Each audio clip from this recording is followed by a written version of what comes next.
At every glittering gala, there are stories hidden beneath the surface stories that don't make the papers, that aren't whispered over champagne, but quietly unfold in the background. On this particular night, one man, the wealthiest in the room, wanted nothing more than to keep to himself. But when his eyes landed on a stranger wearing a locket that once belonged to his late wife, everything changed. What followed was a journey that no one in that ballroom could have predicted. The Marlowe Foundation's annual gala was the kind of evening where everything sparkled a little too brightly. The ballroom at the Marlowe Hotel had been polished to perfection. Golden chandeliers bathed the room in soft light. A string quartet played music that floated like silk through the air, and waiters in crisp uniforms weaved effortlessly with trays of champagne. For the wealthy and powerful of New York, this was not just a celebration of philanthropy. It was a stage, a place where deals were whispered over cocktails, where appearances mattered almost as much as the causes being funded. Declan Marlowe stood at the center of it all, and yet felt miles away. To others, he was the perfect host, impeccably dressed in a tailored tuxedo, every detail of his appearance carefully considered, from his cufflinks to the watch on his wrist. But those who only saw the surface couldn't know the weight he carried. His fortune was vast, his reputation sterling, but all of it felt hollow since the death of his wife, Eliza. For years, these galas had been moments of pride for her. Eliza had thrived in such settings, her warmth and elegance turning every room into a gathering of friends rather than a battlefield of status. She had been the kind of woman who could draw people in, make even the shyest donor feel seen. Declan, by contrast, had always been more reserved, preferring to let her shine while he worked in the background. Now, without her, these gatherings felt like shadows of what they used to be. He attended because he had to, but he ignored most attempts at conversation, offering only polite nods or brief words before excusing himself. As he wandered the ballroom, his eyes often drifted to the balcony, where the city lights stretched out endlessly. New York looked alive out there, but in here, he felt trapped. He couldn't help but wonder if anyone noticed how mechanical his presence had become. People assumed that wealth insulated you from loneliness, but Declan knew better. Money could buy art, penthouses, and rare wines. What it couldn't buy was the kind of love he'd lost. He stopped near one of the grand tables, where board members and society donors laughed over some private joke. Their faces blurred in his mind. He had mastered smiling without feeling it, laughing on cue, even as grief dulled everything around him. Tonight, though, he promised himself he would endure the hours, shake the necessary hands, and leave unnoticed. But fate had other plans. Naomi Wells had almost turned back at the entrance. She had stepped out of the cab, clutching her invitation like a lifeline, staring up at the glowing sign of the Marlowe Hotel with her heart in her throat. The building itself seemed to shimmer with power-polished marble, gleaming brass doors, and a red carpet rolled out for arrivals. She told herself she had a right to be there, but her nerves argued otherwise. She wasn't anyone important. Just a library assistant from Brooklyn, someone who loved books more than ballrooms, someone who stitched her own clothes at night to make ends meet. Her invitation had come unexpectedly, passed down from a colleague who couldn't attend. Naomi thought it might be fun, a chance to see a different side of the city. But now, standing at the threshold of grandeur, she felt like an imposter. Her emerald dress was her creation, a piece she'd poured herself into after work shifts. Every seam had been stitched by hand, every line carefully designed to flatter her modest frame. It wants designer, it want couture, but it was hers. She stepped into the ballroom, hoping the color would give her confidence. Instead, under the dazzling lights, it made her feel exposed. She clutched her small, thrifted clutch and tried to blend into the edges of the crowd. The room smelled of expensive perfume and polished wood. Laughter echoed, practiced and polished. Naomi moved carefully, afraid to draw attention, but fate was unkind. As she passed one of the banquet chairs, the fabric of her dress snagged. It was the faintest sound, but to Naomi it was deafening. A seam split near her hip. Panic shot through her veins. She pressed her clutch against the tier, her cheeks burning. Around her, conversations carried on. But Naomi imagined every eye on her, every whispered word about the woman too poor to afford a proper gown. Her first instinct was to flee. She turned toward the exit, eyes stinging, when a quiet voice stopped her. Declan Marlowe. She hadn't noticed him until he was suddenly beside her, removing his jacket and draping it gently over her shoulders. His movements were calm, deliberate, as if he had rehearsed them 100 times. To the room, it looked like gallantry. To Naomi, it felt like rescue. "Let them see your grace," he murmured, his voice steady but kind. Not the tear. Naomi froze, stunned. She looked up into his eyes, expecting mockery or pity, but found neither. Instead, she saw warmth and understanding that cut straight through her humiliation. For the first time that evening, she felt she wasn't alone. And that was when Declan noticed it, the chain around her neck, glinting softly under the chandelier light. A gold locket, simple but elegant, with a tiny emerald set in its surface. His chest tightened.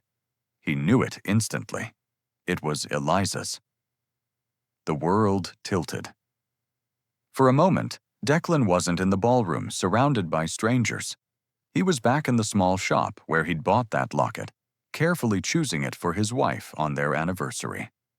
He remembered the way her eyes had lit up, the way she had clasped it around her neck and kissed him. He had thought it lost forever. Yet here it was, on this stranger, who was standing in front of him with flushed cheeks and trembling hands. Declan said nothing. Not yet. His mind raced with questions. So did she get it? Did she even know whose it was? But something about her expression held him back. This wasn't the moment to interrogate her. She looked fragile enough, as though one wrong word might shatter her. So instead, he simply offered his arm. "Stay," he said quietly. "It's only a gown. But you belong here more than most." Naomi hesitated, heart pounding, then placed her hand lightly on his arm. As he guided her back into the room, she felt a strange sense of calm. She didn't know who this man was beyond his presence, but his words eased the sting of her embarrassment. She didn't notice the locket glowing under the lights. She didn't know why his gaze lingered on it like it was the most important thing in the world. But for Declan, that single piece of jewelry had torn open a door he thought was closed forever. For the rest of the evening, Declan moved through the Gala with Naomi at his side. To outsiders, it looked effortless, as though he had chosen her as his companion from the start. But inside, Declan's mind was a storm.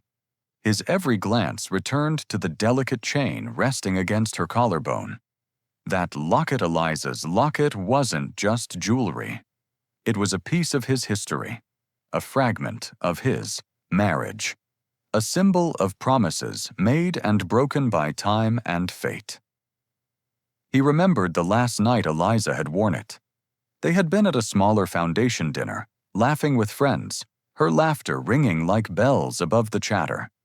She had leaned over, whispering to him that her locket was her anchor in crowded rooms. When she died, Declan had searched everywhere for it, assuming it had been misplaced in those painful weeks of hospitals and hushed visitors. He had resigned himself to the belief that it was lost forever, buried in some forgotten drawer or pawned by mistake during the chaos. Yet here it was, years later, adorning the neck of a woman he had never met until tonight. Naomi had no idea about any of this. She was simply trying to survive the night. She walked beside Declan nervously, unsure if she should speak or remain quiet.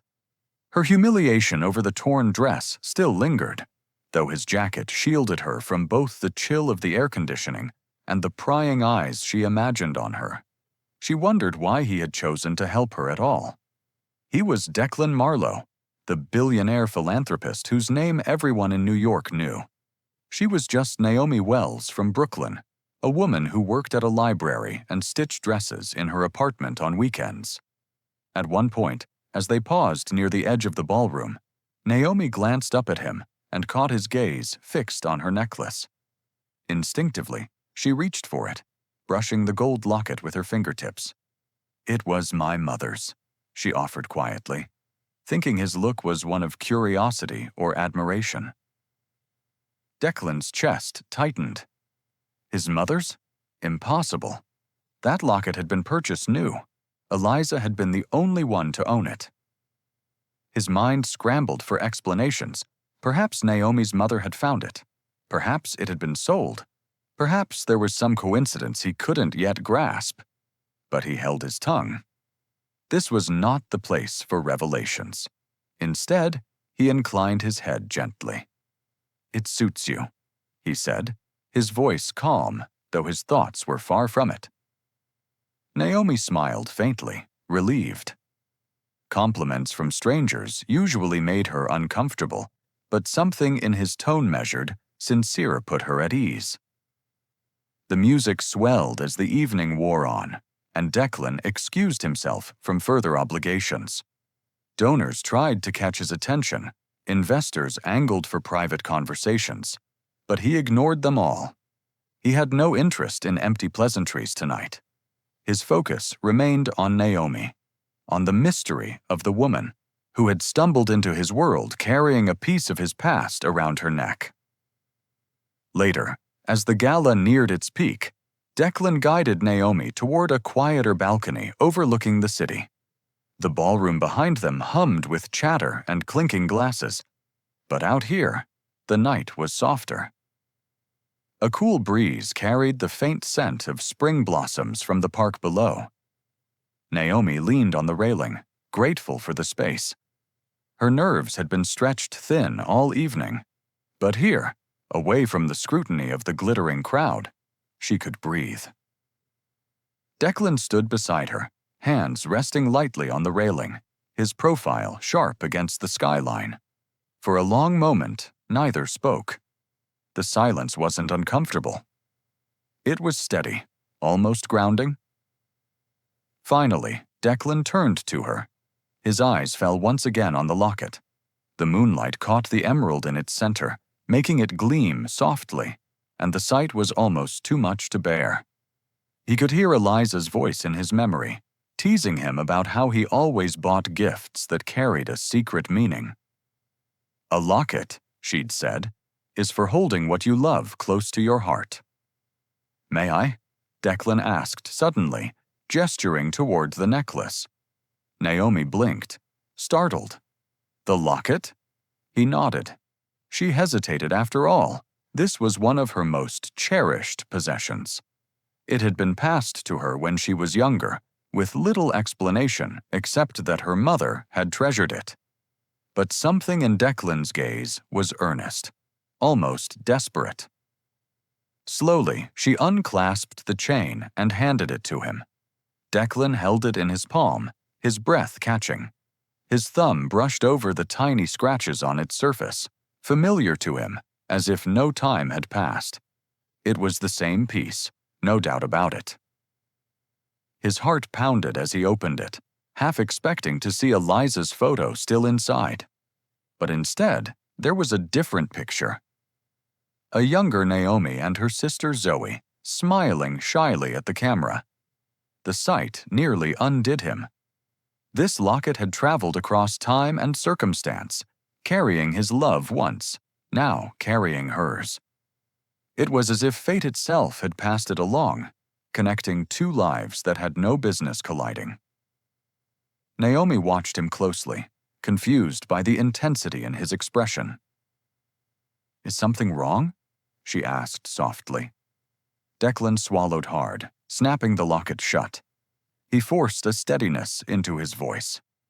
"No, it's beautiful. Thank you for trusting me with it." She smiled, slipping it back around her neck, but she couldn't shake the feeling that he had recognized it. That perhaps there was some untold story behind the way his hands had trembled. As they stood there under the night sky, a strange sense of inevitability settled over Declan. He had ignored everyone in that ballroom, as he always did these days. But this woman, this stranger with kind eyes and quiet strength, had walked in wearing the one thing that could break open the walls he had built around himself. The locket had spoken. And though neither of them yet understood its full story, both felt the pull of something larger than chance. What happened after the ballroom lights dimmed did not make the society pages. It began at the coat check, where a shaken library assistant folded a stranger's cashmere jacket with careful hands and slid a small card beneath it. The message, penned in neat script, was brief. A thank you for dignity offered in a moment when she had none to spare. That was the last the hotel staff saw of her that night. A quiet exit through the revolving doors and into a taxi that carried her back to a Brooklyn apartment where thread, pins, and paper patterns waited for calmer days. By mid-morning, Naomi Wells had returned to her other life, the one with fluorescent lights, book carts, and the steady thrum of a public library on a Saturday. She shelved returns by call number, reset a display of children's favorites, and signed in regulars who greeted her by name. The gala felt like a dream with a sharp edge. When she told a co-worker she'd survived a wardrobe mishap, the story sounded almost funny in retelling. She left out the jacket and the man attached to it. Some gestures feel smaller if you speak them aloud. 4 days later, the ordinary broke. A box arrived at the reference desk plane. No logo, its weight surprising in her arms. Draped over the top was a garment bag, heavy and cool to the touch.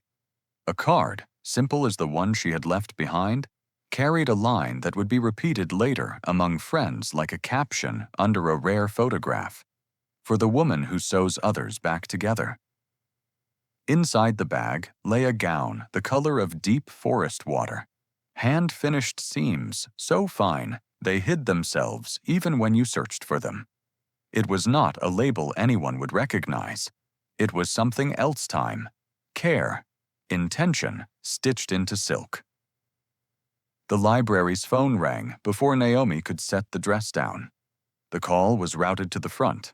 Her co-worker's eyebrows arched as she handed it over. "For you," she mouthed. The line crackled, then settled into a voice she recognized, from a hotel hallway where sound had become a shield. He made no speech and offered no insistence. He asked a question. Would she meet him for dinner? No stage, no cameras, just a table, and the chance to finish a conversation that had begun with a mishap and a borrowed jacket. In the hush of the stacks, Naomi heard herself agree. On Friday, the city exhaled into evening, and a small French restaurant on a tree-lined block in the village set a two-top with a single candle and plain white plates. The room was gentle, no flash bulbs, no marble, just the chatter of couples and the clink of stemware. He stood as she arrived, not the man commanding a ballroom, but a man relieved to see a familiar face.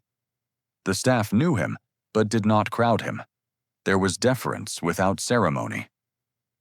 It was the first clear sign that the distance between power and quiet could be crossed with manners alone. What followed sounded nothing like the headlines would later suggest.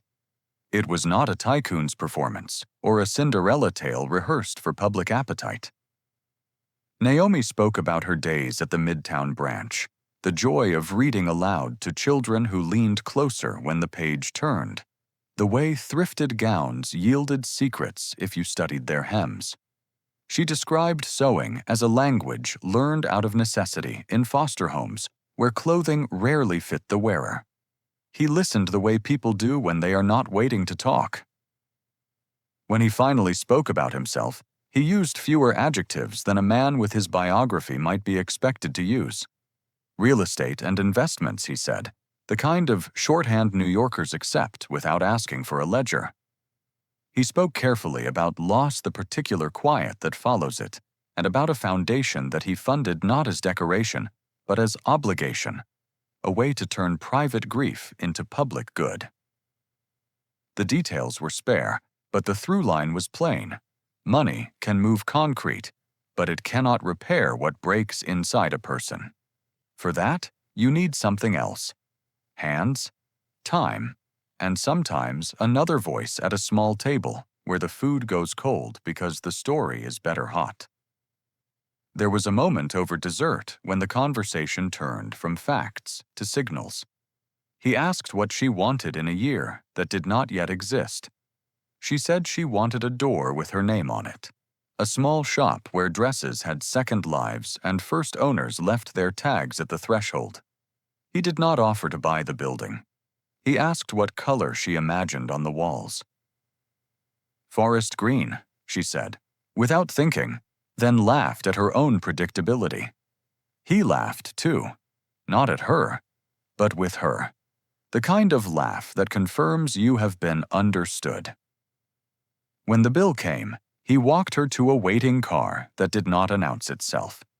In front of a walk-up that knew her footsteps, he did not try to force the night into a story it hadn't promised to tell. He took her hand. He said goodnight. He returned to a city that always asks more the morning after. The next day, nothing dramatic happened. That was the point. A routine of small, unremarkable kindnesses began to bend two lives in each other's direction. The first test of that new line arrived in newsprint. An image no one planned. Grainy, taken from too far away, circulated before lunch. A man placing a jacket over a woman's shoulders as a hotel crowd looked elsewhere. The caption was hungry for mystery. A headline reached for romance without permission. At a library desk, a phone vibrated with an apology, and then with a question. "Can we meet somewhere without walls?" Central Park would do. The benches there are built to hold second thoughts. They sat on wood warmed by afternoon sun. He told her what happened when people learned his last name before they learned his first.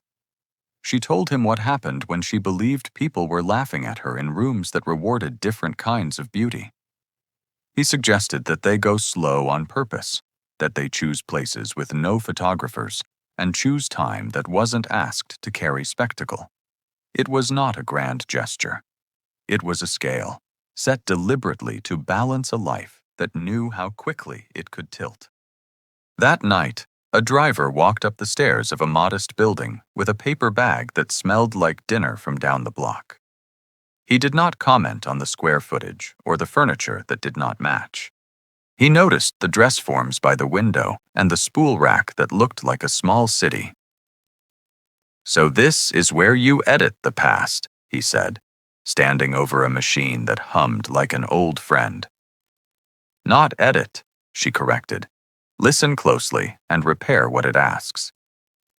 He rolled his sleeve, showed a button clinging to life, and gave her an easy excuse to lean into the light. The thread caught, the knot held, and something invisible settled, a rhythm you can't schedule but can recognize when it arrives. Sources close to the couple described the next weeks as an exercise in learning how to inhabit the same city rather than the same spotlight. He found the small bookstores where the dust seems curated. She found the hidden garden behind a museum that most visitors forget. There was a pottery class where both of them made bowls that would not hold soup but kept a memory just fine. On Saturdays, he stood in the back of a library room where kids sat cross-legged as Naomi's voice gave a rabbit a second life. He did not wave to be noticed. He waited until the last child left, then picked up cushions without being asked and said simply, "You're very good at this." On a weekday afternoon, he guided her to a doorway in Chinatown where a bell announced more than customers. The shopkeeper recognized him not as a headline, but as a man who once helped her son secure a loan for a first lease. She called him by a name that did not appear in magazines, and then she turned her attention to Naomi's hands, which picked up bolts as if they were books. They chose silks that moved like water and laces that held stories between stitches. Naomi insisted the purchase was too generous. He said materials are an invitation, not a promise. Only the wearer decides what a dress becomes. There were also quiet, unphotographed Tuesdays. Soup arrived when she had a cold, and patience when the world did not. He fixed the wobble under her sewing table with a coin and a folded paper, and the fix held. She repaired the shoulder seam of his favorite shirt with a stitch so neat he had to ask where she hid it. Learned skills met learned tenderness, and the room felt more lived in than any penthouse view could manage on its own. Not all days were clean. In a cafe, where the chalkboard menu changed with the weather, voices from the next table did the cruel math that strangers sometimes do. They reduced a relationship to a headline. They named a gold dress ex who once lingered in ballrooms like a warning. Naomi listened because she could not hear. When she asked him later if the story was true, he said it was outdated 6 months on a calendar that had already been turned. He did not ask her to pretend the old world did not exist. He asked her to measure it against the one they were making now. The old world pushed back in person. At the end of an aisle between fiction and biography, a woman in a dress that carried its own lighting appeared with the kind of smile that has rehearsed lines behind it. The visit was brief and sharp. Words about belonging and about the limits of grace when money changes the room. Naomi held the line without raising her voice. Afterwards, in the quiet hum of the stacks, she felt small in a new way, not embarrassed by a torn seam, but tired of proving she deserved the chair she sat in. That night, when she asked for space, he did not crowd the request. A bouquet of wildflowers arrived the next morning with a note that had no agenda beyond presents. Later, at her kitchen table, he brought a small box with a bracelet inside, silver, modest, and thoughtful. The charm was a needle threaded and ready. On the back, an inscription that sounded less like a slogan and more like a vow. Mending tears, one stitch at a time. He said it was not a ring. She said it did not need to be. They both understood the difference between a promise and pressure. The next test came not from gossip, but from purpose. At the Library Foundation, someone asked if there was a way to bring teenagers closer to books by letting their hands move while their minds traveled. The idea reached him before it reached her, and he carried it carefully rather than loudly. A pilot program took shape in a spare room at a Brooklyn branch where 6 sewing machines lined up like new friends. Teens arrived with backpacks, headphones, and guarded expressions that softened when they realized no one was grading their life here. They read stories where fabric meant identity and made tote bags that said, in stitches, who they were trying to be. He showed up one afternoon and stayed in the corner, a guest in a space that was not his. A girl with braids and an eye for detail asked him what a dart was. He said he used to think it was a tiny thing that did not matter, and had since learned it could shape an entire garment. He left without a speech or a photo. The next day, a delivery of notions arrived addressed to Naomi: rulers, chalk, shears that cut clean, and a note that read, "For the days when imagination needs fewer obstacles." As the program found traction, so did the public story. A small fundraiser replaced the grand stage of the first gala. He asked her to come, not as a secret, not as a mystery, but as herself. She said yes on one condition. She would wear a dress of her own making. In the evenings leading up to the event, emerald silk traveled beneath her needle the way a river moves under light. She skipped sequins and beads. She chose a neckline that was graceful and a hem that meant she could walk without worrying about catching the world in her skirt. At the hotel ballroom that night, introductions carried weight without arrogance. He did not present her like a prize. He brought her into conversations like a partner. She met a committee chair who talked about early literacy as if it were infrastructure. She traded book recommendations with a former teacher who remembered exactly which chapters make children look up and smile. After dinner, he led her up a short flight of stairs to a room that most guests did not see. The walls were covered with children's drawings and thank you notes printed in wobbly letters. He touched the corner of one page and said the quiet part of his work out loud. This was the point. Money writes a check. Intention writes a future. The city woke on Sunday to an image that differed from the tabloid's earlier appetite. A proper paper ran a photo that did not steal. It witnessed. The caption named him as the foundation's head and her as a children's librarian who had designed and crafted the dress she wore. There was respect in the phrasing and relief in the way her phone did not buzz with 100 sloppy theories. When he called that morning, she asked if he had said anything to the photographer. He admitted he might have mentioned the dress. He did not take credit for her work. He made sure someone else did. Underneath these human interest beats, the locket kept its own counsel. It hung against her skin at each step like a heartbeat you can't silence. He had not asked again, and she had not offered more. But every now and then, in a room gone quiet, he would glance at the small piece of gold and emerald and go still for the length of a memory. It was a private ritual, unreported and unremarked upon, the kind that tells you a mystery can live alongside the life you're building until both are ready to speak. When December came, the foundation's calendar crowded with obligations that used to tire him and now felt different. Naomi stood at his side at the Christmas gala in a dress of deep red velvet that carried its warmth without shouting. Heads turned for the right reasons. The balcony air was cold, and snow sifted down like soft punctuation. He pressed a key into her palm there, not as a demand to move, but as access, a practical way of saying, "This door is yours whenever you knock." She understood. The gesture did not erase her small apartment or the life it contained. It added a new place where she did not have to ask permission to belong.